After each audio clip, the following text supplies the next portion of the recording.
मूर्तिकला method and material के इस सेशन में हम मेटल कास्टिंग की लॉस्ट वैक्स प्रोसेस के बारे में चर्चा करेंगे। लॉस्ट वैक्स प्रोसेस को इटालियन लॉस्ट वैक्स प्रोसेस या फिर इटालियन मेटल कास्टिंग प्रोसेस भी कहते हैं। लॉस्ट वैक्स जो प्रक्रिया है वह हमारी ग्रीक कला, रोमन कला और पाश्चात्य जो मूर्तिकला रही है प्राचीन, उसमें इसका विकास हुआ था, इसलिए इसे इटालियन और लॉस्ट वैक्स प्रोसेस कहा जाता है।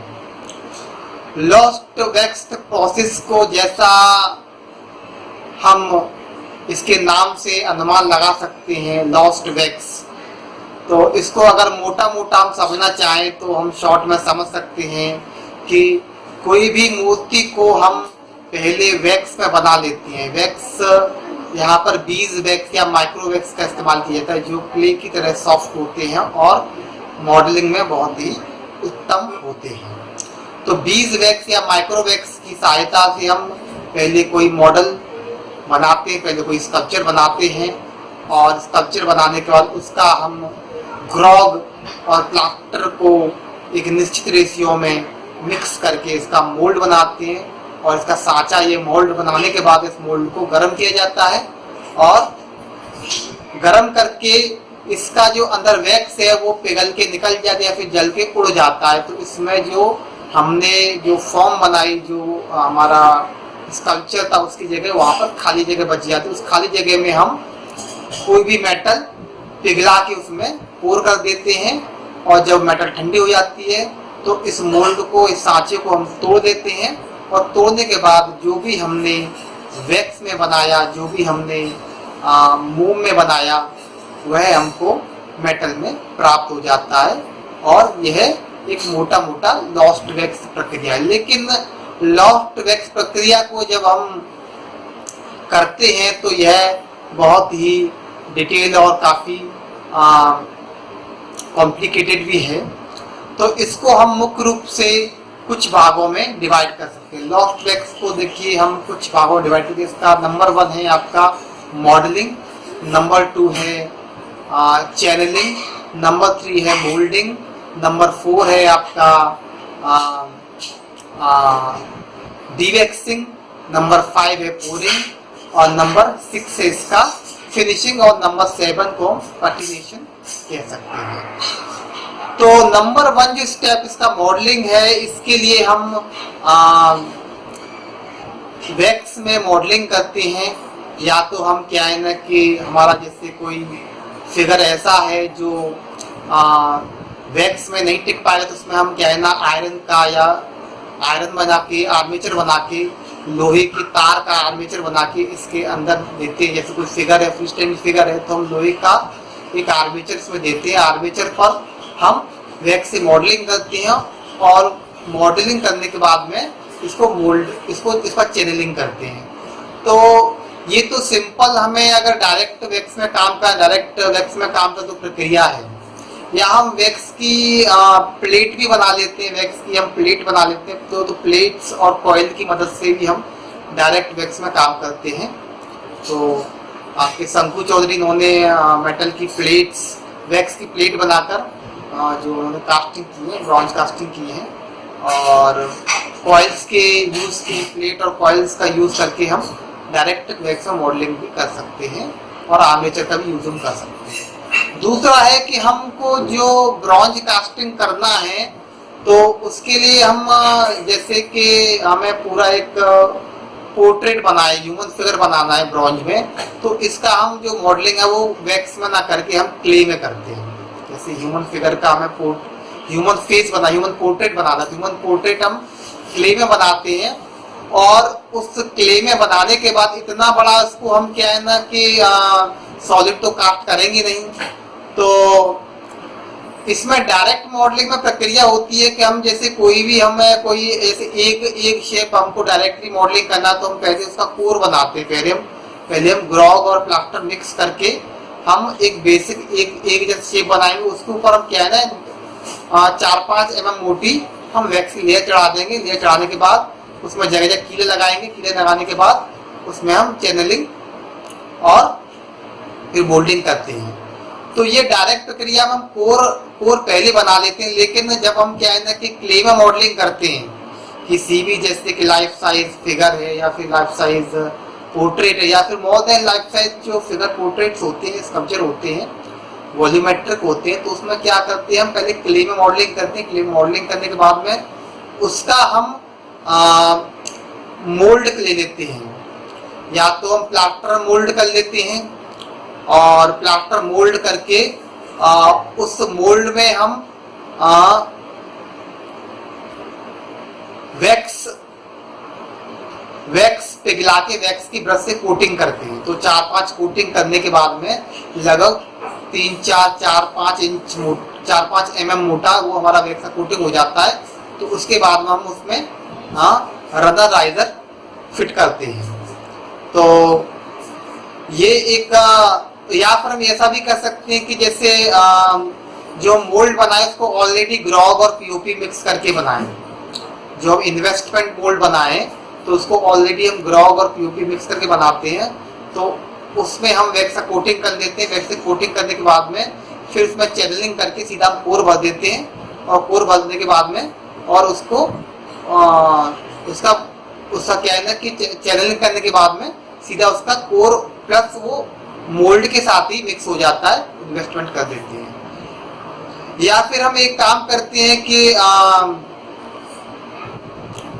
इसमें जैसे पूरा हेड का हमें एक साथ ही कास्टिंग करना है तो हम पहले मोल्ड ले लेंगे। मोल्ड लेने के बाद मोल्ड में वैक्स की कोटिंग करके और कोटिंग करके मोल्ड को हम क्या है ना कि मोल्ड से उस वैक्स के पीस को निकाल देते हैं उसमें कोर भर के। और कोर में जगह जगह कील गाड़ देते हैं। कील गाड़ने के बाद में उस पर हम चैनलिंग करके फिर इन्वेस्टमेंट मोल्ड बनाते हैं। इन्वेस्टमेंट मोल्ड बनाने में हम रनर लगाते हैं और राइजर लगाते हैं। रनर एक्चुअली हम वैक्स की वो कॉइल लगाते हैं जहाँ से मेटल जो हमारे मेन फिगर उसमें प्रवेश करेगा और राइजर है जहाँ से हवा बाहर निकलेगी। तो रनर राइजर लगाने की प्रक्रिया को हम चैनलिंग कहते हैं। तो मॉडलिंग करने के बाद हम चैनलिंग करते हैं और चैनलिंग करने के बाद में उसको हम मोल्ड देते हैं। देखिए मोल्ड देने के लिए मेटल कास्टिंग का मोल्ड हम करते हैं तो इसमें हम 40% ग्रॉग मिलाते हैं। ग्रॉग बेसिकली फायर ब्रिक का पाउडर होता है जो हम पीओपी मिला देते हैं। तो 40-30% हम क्या है ना इसमें ग्रॉग मिलाते हैं और 70-60% करीब हमारा प्लास्टर ऑफ पेरिस रहता है। तो इससे हमारा plaster of Paris heat bearing बन जाता है और जब इसका डिवैक्सिंग करते हैं या फिर इसमें मेटल पोर करते हैं तो ये फटता नहीं है। इसकी जो हीट बियर करने की कैपेसिटी बढ़ जाती है ग्रॉग मिलाने से। तो ग्रॉग हम को छान के हम पीओपी पहले मिक्स कर लेते हैं। मिक्स करने के बाद पहली लेयर हम इसमें पतली लगाते हैं और पहली लेयर पतली लगाने के बाद में फिर दूसरी लेयर थोड़ी तीसरी लेयर मोटी लगाते हैं। और लगाने के बाद में फिर हम उससे क्या करते हैं कि मुर्गा जाली एक आती है तो मुर्गा जाली से इसको हम पैक कर देते हैं। मुर्गा जाली से और पैक करके हम बाइंडिंग वाइज को अच्छे से बांध देते हैं। बांधने के बाद हम क्या है ना इस पर तीसरी या चौथी लेयर इस पर हम अप्लाई कर देते हैं। और अप्लाई करने के बाद मुर्गा जाली हम इसलिए यूज करते हैं मोल्डिंग में ताकि हमारा डिवैक्सिंग के दौरान मोल्ड काफी ब्रिटेल काफी कमजोर हो जाता है। तो मुर्गा जाली एक आर्मेचर काम करती है। और स्पेशली जब मेटल पोर करते हैं मोल्ड में तो मोल्ड के फटने के चांसेस बहुत ज्यादा होते हैं। मोल्ड कहीं से फट जाए तो पूरा मेटल काफी बेकार हो जाता है। इसलिए हम मुर्गा जाली से इसको उसमें मोल्डिंग में इन्वेस्टमेंट मोल्डिंग करते हैं। देखिए जो पीओपी हम क्या है ना कि होलो कास्टिंग जब करते हैं, होलो कास्टिंग के जो अंदर पीओपी इस्तेमाल पीओपी ग्रॉग का इस्तेमाल किए उसे हम कोर कहते हैं। तो नॉर्मली डायरेक्ट मॉडलिंग कोर हम पहले बना लेते हैं, उसके ऊपर क्या है ना कि मॉडलिंग करते हैं। और जब हम क्ले से मॉडलिंग करते हैं तो हम क्ले से मॉडलिंग करने के बाद मोल्ड पर वैक्स की लेयर लगाने के बाद हम कोर भरते हैं, चैनलिंग करते हैं, कोर भरते हैं। अंदर से अगर हम चैनल लगाएंगे तो कोर भरने से पहले चैनलिंग कर लेते हैं। अगर बाहर से चैनल लगाते हैं, इन्वेस्टमेंट साइड से चैनल लगाते हैं, तो कोर को पहले भर लेते हैं और चैनल बाहर से हम इस्तेमाल करते हैं। तो चैनल्स में रनर और राइजर, रनर है वह जो पाइप नुमा जो स्ट्रक्चर हम यूज करते हैं वैक्स का, उसको हम रनर कहते हैं, जहाँ से मेटल हमारे यहाँ प्रवेश करेगा। और जिस जो पाइप नुमा जो पाइप से जिस वेंटिलेशन से मेटल जो जब हम मेटल कोर करते हैं किसी मोल्ड में, तो मेटल काफी भारी और काफी जल्दी ठंडा होता है। तो हवा निकलने के लिए प्रॉपर जगह हम बनाते हैं, प्रॉपर हम हवा निकलने के लिए प्रॉपर नलियों का इस्तेमाल करते हैं, तो उसे हम राइजर कहते हैं। तो राइजर प्रॉपर लगाते हैं, जिससे क्या है ना कि मेटल एक साइड से फ्लो करें और दूसरी साइड से जहाँ जैसे मेटल मोल्ड में एंटर करता है, मोल्ड कैविटी में जैसे मेटल एंटर करता है, तो राइजर से हवा निकलती रहे। तो ये से हम चैनल कहते हैं। चैनल के बाद मोल्ड बना लेते हैं। मोल्ड बनाने के बाद में हम मुर्गा जाली का इस्तेमाल करते हैं। ये एक विशेष रूप से जरूरी है, मुर्गा जाली के इस्तेमाल और बाइंडिंग वाले का इस्तेमाल करते हैं आर्मेचर के तौर पे मोल्ड के इन्वेस्टमेंट मोल्ड है उसके साथ में, ताकि मोल्ड हमारे फटने के कम से कम चांसेस रहें। मोल्ड बनाने के बाद हम मोल्ड को सुखाते हैं, और जब मोल्ड सूख जाता है तो उसको फिर हम डीवैक्सिंग, जो थर्ड स्टेप है आपका modelling, channelling and moulding, dewaxing is the fourth step, dewaxing के लिए ले जाते हैं। तो मोल्ड सूखने के बाद हम क्या है ना कि हम भट्टी बनाते हैं। तो जिस भट्टी में हम मोल्ड, जितने भी हमारे मोल्ड है सबको मोल्ड को रख देते हैं, और मोल्ड को रखने के बाद में मोल्ड को इस तरह से भट्टी में रखते हैं कि उसमें कोई भी कूड़ा कचरा न जाने पाए। और हम लकड़ी की फायरिंग करते हैं। लकड़ी की जब फायरिंग करते हैं तो पहले जो फायरिंग करते हैं वो स्लो फायरिंग होता है, धीमे धीमे करते, ताकि उसमें जो मोल्ड में हल्का फुल्का मॉइस्चर है वो निकल जाए। और जो दूसरा जो स्टेज है फायरिंग का, वो थोड़ी मिड फायरिंग, इसको थोड़ा फायरिंग को तेज कर देते हैं। और जो लास्ट स्टेज है जो फायरिंग का, वो है हाई फायरिंग करते हैं। हाई फायरिंग हम क्या है ना कि 1-2 घंटे बड़ी हाई फायरिंग करते हैं। तो पहले 1-1.5 घंटा हम स्लो फायरिंग करते हैं, दूसरे 1-1.5 घंटा हम क्या है ना कि मिड फायरिंग करते हैं, और तीसरा 1.5-2 घंटा हम क्या है ना हाई फायरिंग करते हैं। इस तरह 6-7 घंटे हम क्या है ना फायरिंग करते हैं। और फायरिंग में हमारा क्या है ना कि जो उसके अंदर वैक्स है वो पिघल के जल के उड़ जाता है, उसमें खाली जगह जो बच जाती है। और भट्टी को फिर हम ठंडा होने देते हैं। भट्टी जब ठंडा हो जाती है तो करीब फायरिंग करने के बाद हम भट्टी का जो क्या है ना कि चिमनी का वो बंद कर देते हैं, और जहाँ से हम फायरिंग उसको भी बंद कर देते हैं, और उसको कम से कम 24 आवर्स के लिए छोड़ देते हैं। 24 आवर्स के बाद में भट्टी लगभग ठंडी हो जाती है। और भट्टी ठंडी होने के बाद में हम भट्टी को सावधानी से खोलते हैं, और रनर राइजर वहाँ पर हम रुई कॉटन लगा देते हैं, ताकि कोई भी हम हैंडलिंग में उठाने रखने में कोई भी उसमें गंदगी नहीं आने पाए। अगर उसके अंदर कोई भी गंदगी चली गई तो वो हमारा मेटल कास्टिंग में वो आ जाएगा, और वहाँ पर हमारी मेटल नहीं पहुँच पाएगी। तो वो है एक कैविटी के रूप में रह जाएगा। कोई भी अगर हमारे कंकड़ पत्थर, कोई भी अगर धूल मिट्टी अगर उसमें मोल्ड में जाती है, तो हम रनर राइजर के जो होल्स है उनको रुई से बंद कर देते हैं। और ये डीवैक्सिंग के चैम्बर भी अलग अलग टाइप के होते हैं। देखिए, अगर सिंगल पीस का कोई बड़ा मोल्ड है तो उसके लिए हमें स्पेशल चैम्बर बनाना पड़ता है डीवैक्सिंग के लिए। और हमारे छोटे छोटे मोल्ड हैं तो उसका हम मैनुअल चैम्बर ही बना देते हैं। हम मैनुअल ब्रिक से हम चैम्बर बना के और बीच में सरिया लगा के हम फायरिंग कर सकते हैं, तो मैनुअल भी बना लेते हैं। दूसरा हम क्या है ना कि थोड़ा सा फायर की सहायता से तो सोफिस्टिकेटेड डीवैक्सिंग के लिए चैम्बर बनाए जाते हैं। बड़े बड़े काम उनके लिए थोड़ा सा बड़े साइज में बनाए जाते हैं। तो डीवैक्सिंग प्रक्रिया भी क्या है ना कि स्कल्पचर के साइज के हिसाब से अलग अलग तरह से की जाती है।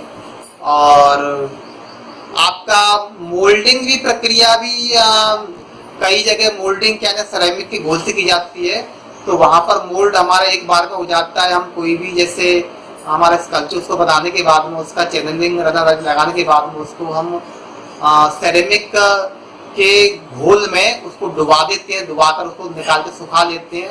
और सुखाकर जब उसे डीवैक्सिंग करते हैं तो उसमें ही वो कठोर हो जाता है, और उसका जो वैक्स है पिघल के पिघल के लिक्विड बन के हमारा उस कुछ प्रक्रियाओं में वो क्या है ना कि हमारे पास उसका काफ़ी भाग हमारे पास वापस आ जाता है, जिसको हम द्वारा मॉडलिंग के लिए इस्तेमाल कर सकते हैं। तो यह भी एक इटालियन लॉफ्ट वैक्स की आधुनिक प्रक्रिया प्रचलित है कि सिरेमिक घोल से हम मोल्ड बनाते हैं। तो इसमें क्या है ना, मोल्ड काफ़ी हल्का बन जाता है और मजबूत भी होता है, उसमें किसी प्रकार के आर्मेचर की जरूरत है। तो घोल में डुबाने के बाद उसे पाउडर, उस पर सिरेमिक का पाउडर लगाया जाता है करके फिर घोल में डुबाया जाता है। इस तरीके से 2-3 बार प्रक्रिया अपनाई जाती है। इसमें क्या है ना, करीब आधा पौना 1 इंच मोटा ये मोल्ड बन जाता है। तो यह भी काफ़ी सुटेबल तरीका है जो यूज़ किया जाता है।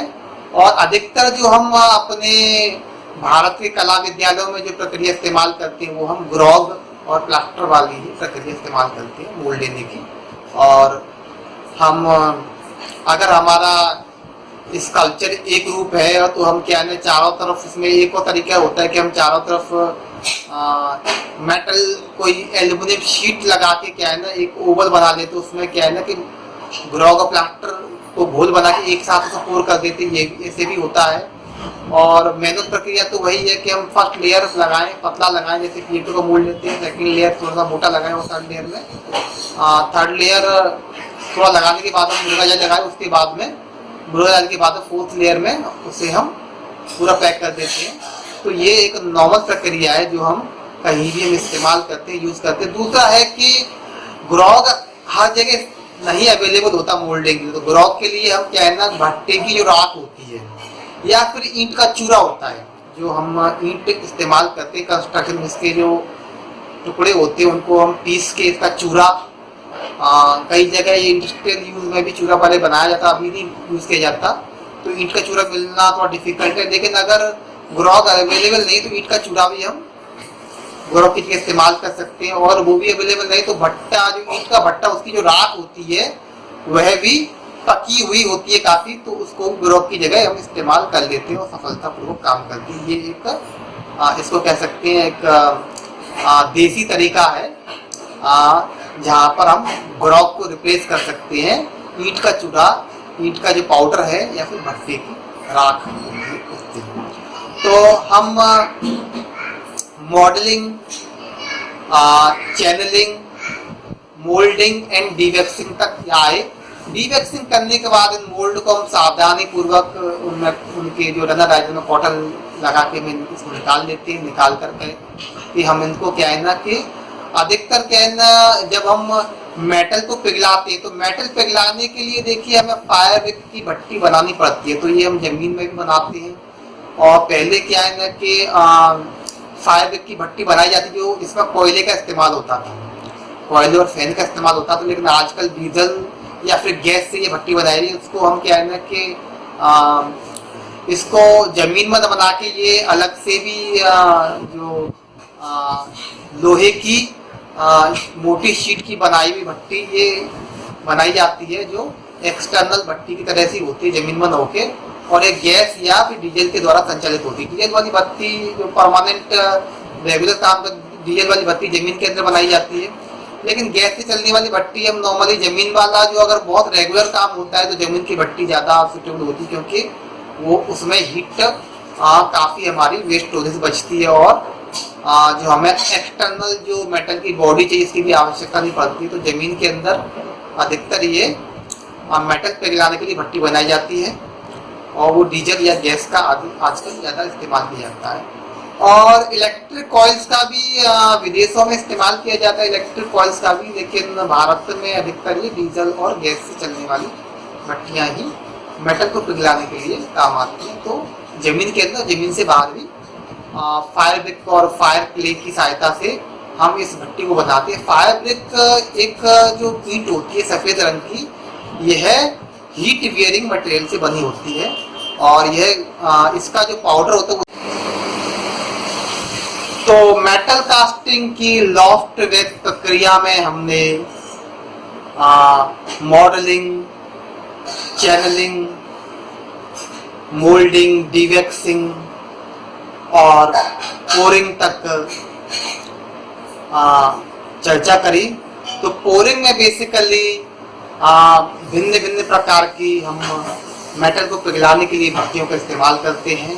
तो कोयले वाली भट्टी जो आजकल इस्तेमाल उसका बहुत कम किया जाता है, अधिकतर आजकल इस्तेमाल डीजल और गैस से चलने वाली भट्टियों का इस्तेमाल किया जाता है। फायर ब्रिक से हम भट्टी बनाते हैं, जमीन के अंदर फायर ब्रिक और ग्लास वुल का इस्तेमाल करते हैं।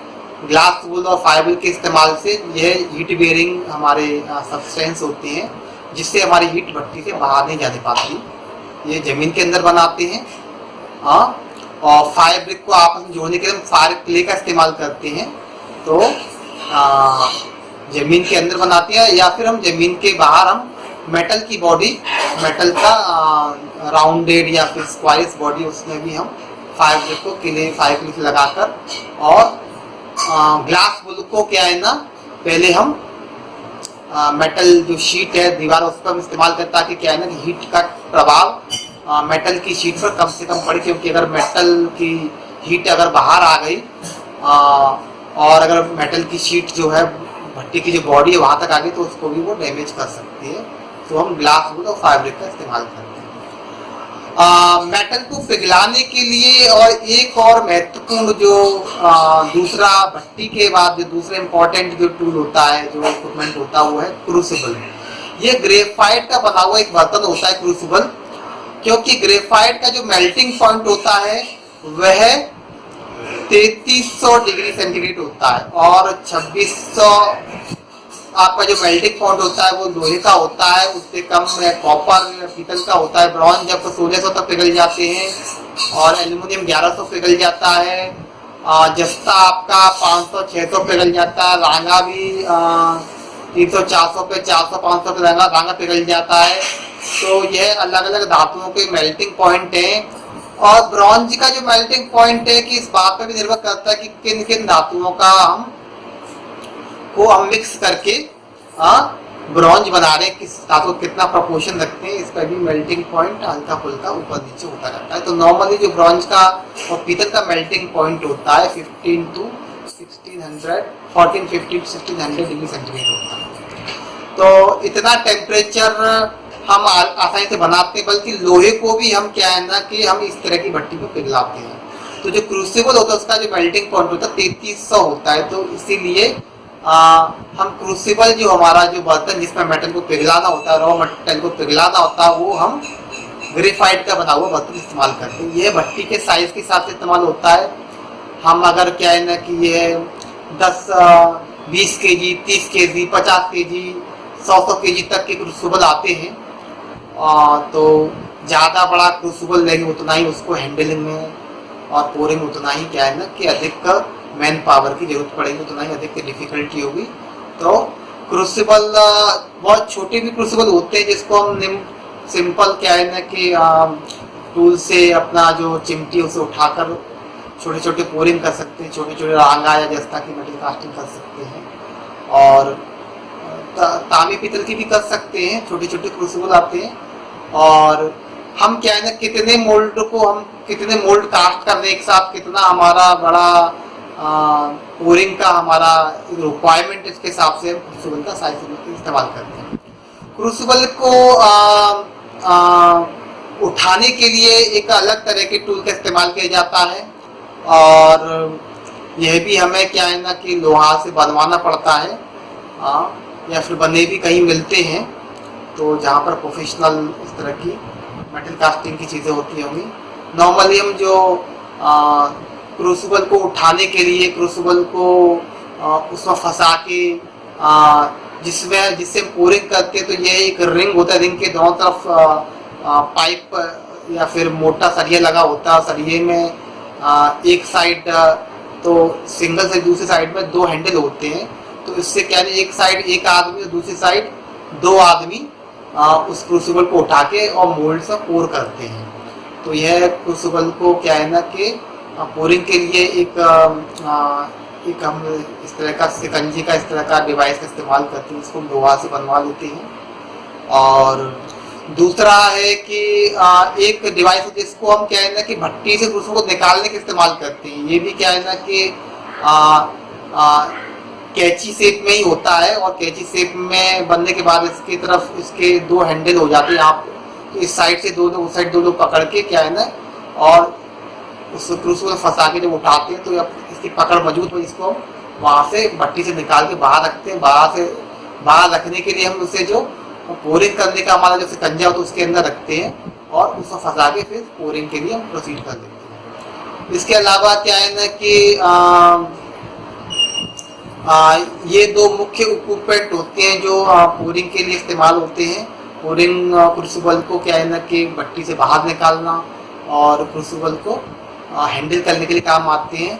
इसके अलावा हम फैन का इस्तेमाल, तो वो तो भट्टी के साथ ही होता है, फैन का इस्तेमाल। और कुछ बड़ी बड़ी चिमटियों का इस्तेमाल भी करते हैं, जिससे जो क्या है ना कि आवश्यकता पड़ने से कुछ भी कोई गर्म चीज को उठाने पकड़ने के लिए काम आती है, सड़ाती जिसको बोलते हैं। तो पोरिंग के वक्त हम सारे मोल्ड्स को क्या है ना जमीन में गाड़ देते हैं, ताकि जब मेटल का इस पर जोर पड़ता है, जब भारी मेटल इसमें पिघली हुई जाती है तो मोल्ड पर काफी जोर पड़ता है। तो रेत में इसको गाड़ते हैं, रेत में गाड़े तो ज्यादा अच्छा है। अगर मुर्गा जाली का हम इस्तेमाल किए मोल्ड में तो इसको सिंपल नॉर्मली हम बाहर भी रख सकते हैं, कोई दिक्कत नहीं। मुर्गा जाली तो बहुत अच्छा तरीका है, जिससे मोल्ड फटने के बहुत कम चांस होते हैं। इसे बाहर रखे भी हम कास्टिंग कर सकते हैं, अदरवाइज इसे जमीन में गाड़ देते सारे मोल्ड को इकट्ठा, और इनके ऐसे कॉटन बाहर निकाल देते हैं। कॉटन बाहर निकाल के जैसे ही हमारा मेटल पिघल के तैयार होता है, उसको हम क्या है ना कि निकालने वाले शिकंजे से निकालते हैं, और उसके बाद में पोरिंग वाले शिकंजे में रख के और 3-4 लोग मिलकर बड़ी सावधानी से मोल्ड्स के जो क्या है ना हमारा जो कोन होता है, जहाँ से मेन रनर्स का कनेक्टिविटी होता है, उसमें हम इसे पोर करते जाते हैं। और जब राइजर से हमारा मेटल निकल के बाहर, समझो कि हमारी पोरिंग अच्छे से हो चुकी है। ऐसे करके हम सारे मोल्ड्स में इसको हम पोर कर देते हैं। और अब आता है इम्पोर्टेंट बात कि जैसे नॉर्मली हम अब स्कल्पचर मेटल कास्टिंग की बात करें तो हम ब्रॉन्ज कास्टिंग, ब्रास कास्टिंग और हमारी एल्युमिनियम कास्टिंग ही इस्तेमाल होते हैं। तो एल्युमिनियम तो हमारे जितने भी हम बाजार से स्क्रैप में एल्युमिनियम के तार, एल्युमिनियम के बर्तन पुराने ला के उनको हम गला लेते हैं। और एल्युमिनियम का इस्तेमाल मूर्ति कला में इसलिए कम करते हैं क्योंकि एल्युमिनियम का वेल्डिंग थोड़ा डिफिकल्ट होता है। अधिकतर मूर्ति कला में ब्रॉन्ज या ब्रास कास्टिंग का इस्तेमाल किया जाता है। तो ब्रॉन्ज कास्टिंग ही आइडियल है स्कल्पचर, क्योंकि इसमें जो भी हमारा स्कल्पचर होता है वो एवर लास्टिंग हो जाता है। हड़प्पा की मोहनजोदड़ो की नर्तकी की मूर्ति से हम अनुमान लगा सकते हैं ब्रॉन्ज में मूर्ति कितनी परमानेंट होती है। तो ब्रॉन्ज में एक्चुअली ब्रॉन्ज ये मिक्स्ड धातु, इसमें तांबा और जस्ता ये मुख्य धातु होती है। तांबा और जस्ता, तांबा हमारा करीब 70% या फिर 60%, जस्ता हमारा 40%, ये नॉर्मली पीतल के रेशियो होती है। और इसमें यदि हम निकल और मिला दें तो तांबा हमारा 60%, हमारा 30% हमारा जैसे जस्ता हो गया 10%, हमने निकल इसमें गन मेटल मिला दी तो ये ब्रॉन्ज का एक आइडियल प्रोपोर्शन हो जाता है। इसके अलावा ब्रॉन्ज में हम एल्युमिनियम, रांगा और जो चोल ब्रॉन्ज की जो ब्रॉन्ज के समय क्या है ना जो देवी देवता की मूर्ति डालती है उसमें क्या है ना अष्ट धातु, पंच धातु, सोना चांदी भी बहुत कम मात्रा में इस्तेमाल किए जाते थे। तो यह ब्रॉन्ज की अलग अलग धातु के प्रोपोर्शन से तांबे की मात्रा ज्यादा रहेगी तो ब्रॉन्ज का कलर हमारा थोड़ा रेडिश रहता है। अगर जस्ते की मात्रा ज्यादा रहेगी तो जो ब्रॉन्ज कलर पीला वाइटिश हो जाएगा और इसमें भंगुरता बढ़ जाती है। तांबे की मात्रा अधिक रखने से ब्रॉन्ज की क्वालिटी बढ़िया रहती है और जो पीतल और ब्रॉन्ज है उसमें हमारा लोच रहता है। तो तांबा, जस्ता और निकिल तीनों मेटल्स के जो कॉम्बिनेशन ये बहुत ही आदर्श कॉम्बिनेशन है। इसमें एक बार कोई भी चीज बन गई तो वह एवर लास्टिंग हो जाती है क्योंकि इसमें जंग नहीं लगती है। जंग लगती भी है तो बहुत कम लगती है, इसका ऑक्सीडेशन बहुत कम होता है। तो ब्रॉन्ज बहुत ही आइडियल मीडियम है मेटल कास्टिंग के लिए। तो इस तरह से हम क्या है ना कि तांबा, जस्ता और गन मेटल निकल को हम उसके जो रॉ है, बर्तन हैं, तार हैं, जो रॉ बाजार से हमारा जो आता है, तांबा, जस्ता और गन मेटल, उनको हम क्रूसिबल में डाल के पिघला लेते हैं। पिघला कर उसमें उनको हम पोर करते हैं। एक और बात है कि ब्रॉन्ज या फिर पीतल को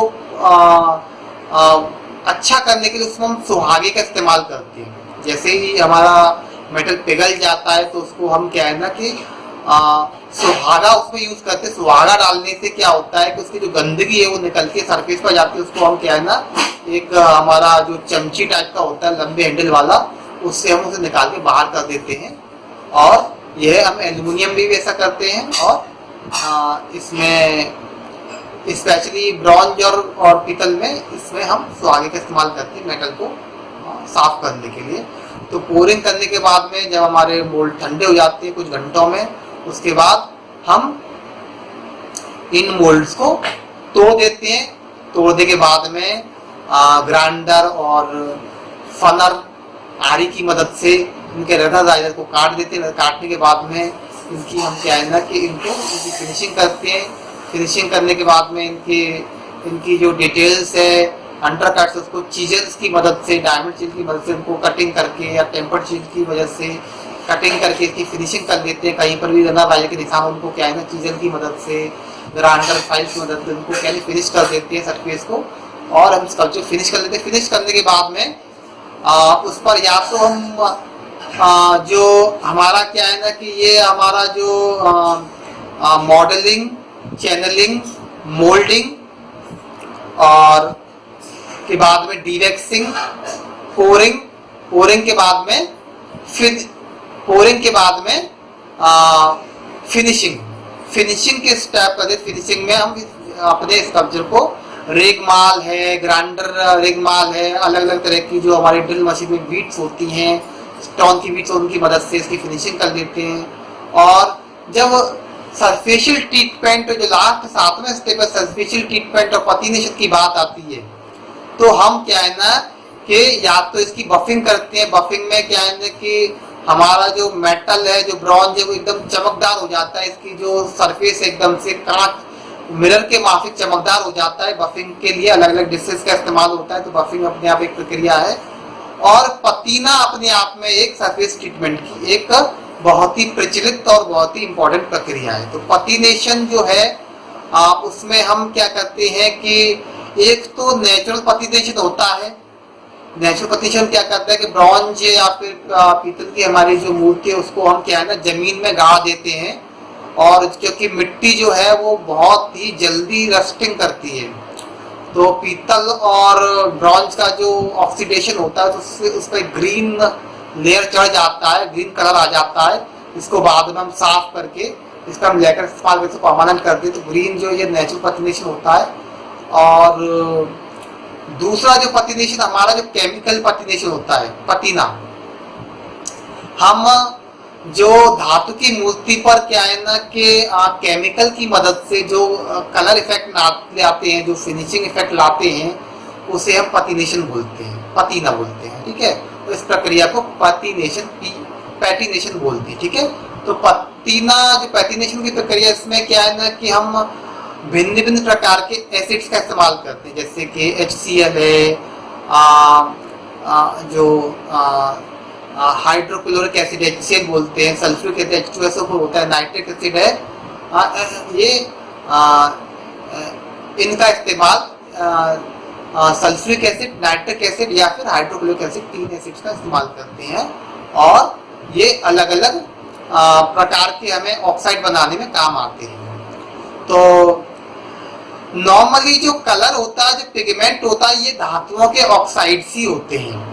तो हम जैसे अगर हमें ग्रीन पतना चाहिए तो हम कॉपर की झीलन अपना जो सल्फ्यूरिक एसिड या फिर HCl या फिर नाइट्रिक एसिड डाल देते हैं। तो उससे क्या है ना जो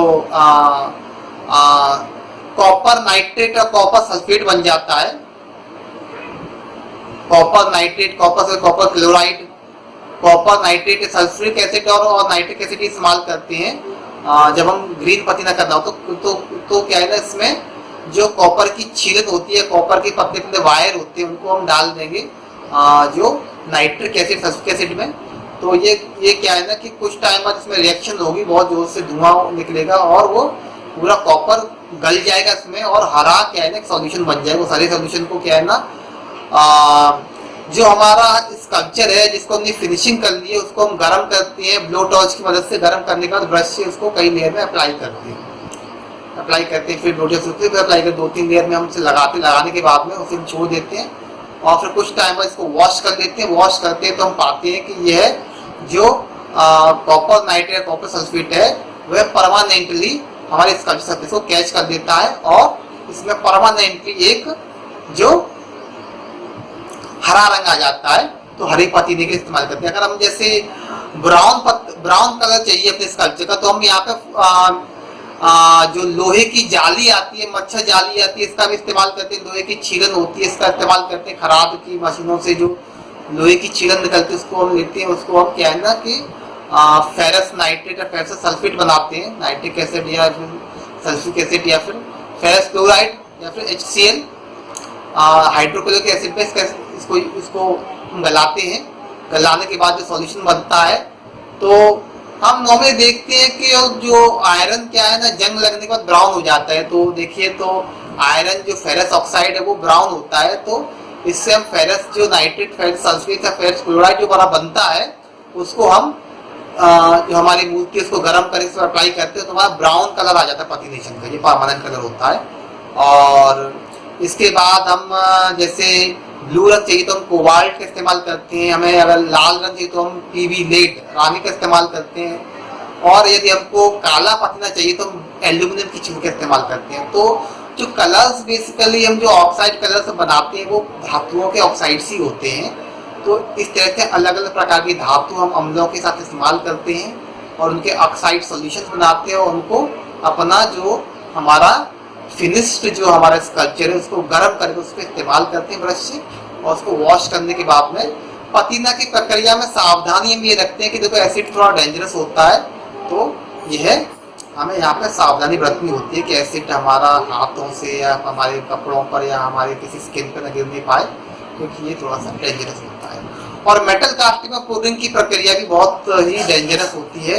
इसमें भी बड़े ही एक्सपर्ट और बड़ी सावधानी से इसको करना चाहिए और बिना क्या है ना एक्सपर्ट्स की मदद से इसको नहीं करना चाहिए क्योंकि इसमें जरा भी अगर मेटल का कोई भी अगर छींटा भी अगर किसी पड़ गया तो वह भारी नुकसान पहुंचा सकता है। तो मेटल कास्टिंग रिस्की और बहुत ही सावधानी से बरतने वाली प्रक्रिया है और इसमें काफ़ी जो इस कॉलेज में टीचर्स होते हैं एक्सपीरियंस टीचर्स उनकी हेल्प से इसको स्टूडेंट्स करते हैं पहले और जब वो उसमें जो परिपक्व हो जाते हैं तो वह अपने से भी उसको कर सकते हैं। तो ये हमारा इटालियन लॉस्ट वैक्स प्रोसेस की प्रक्रिया पूर्ण होती है।